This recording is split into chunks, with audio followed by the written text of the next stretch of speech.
আসসালামু আলাইকুম everyone, welcome back to my channel. আজকে আমি তৈরি করে দেখাবো পাকা কুমড়ার মোরব্বা। এটা ছোট বড় সবাই ভীষণ পছন্দ করে, আর বাসায় ইজিলি এটা তৈরি করে নিতে পারবেন। তো মোরব্বাটা তৈরি করার জন্যে আমি মিডিয়াম সাইজের খুব ভালো পাকা একটা কুমড়া নিয়েছি। কুমড়াটা দেখে আপনারা বুঝতে পাচ্ছেন ওপরে অনেকটা চুন পড়ে গেছে এবং বিচিটাও খুব ভালোভাবে পুষ্ট হয়ে গেছে। তো এক্ষেত্রে বুঝবেন যে কুমড়াটা পারফেক্ট আছে। অবশ্যই খুব বেশি পাকা কুমড়া নিতে হবে, তাহলে মোরব্বাটা খুব বেশি ভালো হবে। তো আমি অর্ধেকটা নিয়েছি, অর্ধেকটা আমি সুন্দরভাবে স্লাইস করে কেটে নিয়েছি। তো এখন আমি একটা কাঁচা চামচের সাহায্যে ভালোভাবে খুঁচিয়ে নেব। খুব ভালোভাবে খুঁচিয়ে নিতে হবে যাতে ভিতরে কোনো শক্ত ভাব না থাকে। তো দেখুন আমি খুব ভালোভাবে খুঁচিয়ে নিয়েছি, আর আমার কুমড়োটা খুবই সফট হয়েছে দেখে বুঝতে পাচ্ছেন, কিন্তু ভেঙে যাচ্ছে না। আমি আরেকটু ভালোভাবে দেখাচ্ছি, দেখুন একবারে খুব ভালোভাবে মুড়িয়েছি, তারপরেও কিন্তু এটা ভেঙে যাচ্ছে না। তো এইরকমভাবে খুঁচিয়ে নিতে হবে। তো এটা এখন আমি আমার মন মতো কিউব করে কেটে নেব। আপনারা আপনাদের ইচ্ছা মতো এটাকে কিউব করে কেটে নেবেন।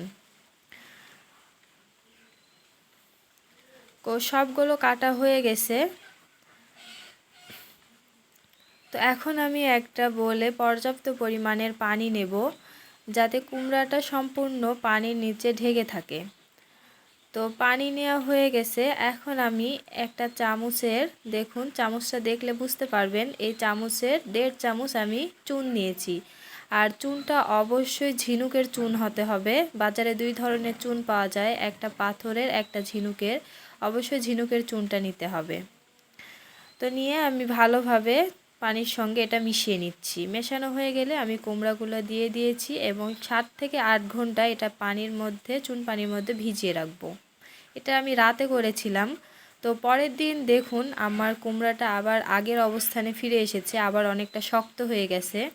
তো এখন আমি এটা চুনের পানি যতক্ষণ পর্যন্ত না দূর হচ্ছে, খুব ভালোভাবে এটাকে আমি ধুয়ে নেব।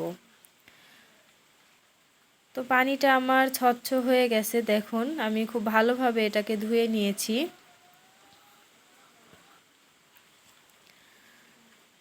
দেখতেই পাচ্ছেন। তো এখন আমি একটা ফ্রাই প্যানে পর্যাপ্ত পরিমাণের পানি নিয়েছি। পানিটা নেওয়ার পরে কুমড়াগুলো পানির মধ্যে দিয়ে দিচ্ছি। দিয়ে এটা আমি ভাপিয়ে নেব।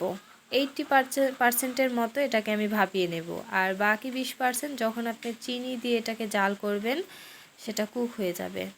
খুব বেশি সেদ্ধ করলে ভালো লাগবে না। তো দেখুন আমি এখন এটা পানি ঝরিয়ে উঠিয়ে নিচ্ছি।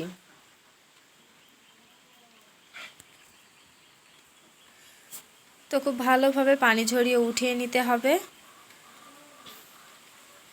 তো আমি পানি ঝরিয়ে এটা উঠিয়ে নিয়েছি। এখন আমি দিয়ে দিচ্ছি 3 কাপ চিনি। আর কুমড়া এখানে আলাদা কোনো পানি দিতে হবে না, কারণ কুমড়ার যে গরম আছে সেটাতে চিনিটা গলে যাবে। তো আমি হালকা একটু মিশিয়ে এটা ঢেকে রেখে দেব, তাহলে আমাদের চিনিটা গলে যাবে। খুব বেশি সময় লাগবে না, 2-3 মিনিটের মধ্যেই দেখবেন চিনিটা গলে গিয়েছে। তো দেখুন আমার চিনিটা গলে গেছে। এখন আমি এটা একটা ফ্রাই প্যানে ঢেলে দেব চিনির পানিটা সহ। তো ঢেলে এটা আমি মিডিয়াম আঁচে রান্না করতে থাকবো। খুব বেশি হাই ফ্লেমে দিবেন না, তাহলে চিনিটা ক্যারামেল হয়ে যাবে আর তিতা লাগবে, খেতে ভালো লাগবে না। তো আমার কালারটাও মোটামুটি চেঞ্জ হয়ে এসেছে। তো এ পর্যায়ে আপনি বুঝতে পারবেন আপনার মোরব্বাটা কখন হয়েছে। দেখুন কাচের মতো স্বচ্ছ হয়ে গেছে। তো এই পর্যায়ে বুঝতে পারবেন যে আপনার মোরব্বাটা হয়ে গেছে। তো দেখুন এখন আমি এটা তুলে নেব। তো এমন একটা জায়গায় তুলতে হবে যে বাকি যেই চিনির শিরাটা সেটা যেন নিচে পড়ে যায়। আর আমি 2টা এলাচ দিয়েছিলাম, এটা স্কিপ হয়ে গেছে। তো আমার ভিডিওটা ভালো লাগলে প্লিজ আমার চ্যানেলটি সাবস্ক্রাইব করে দিবেন। আল্লাহ হাফেজ।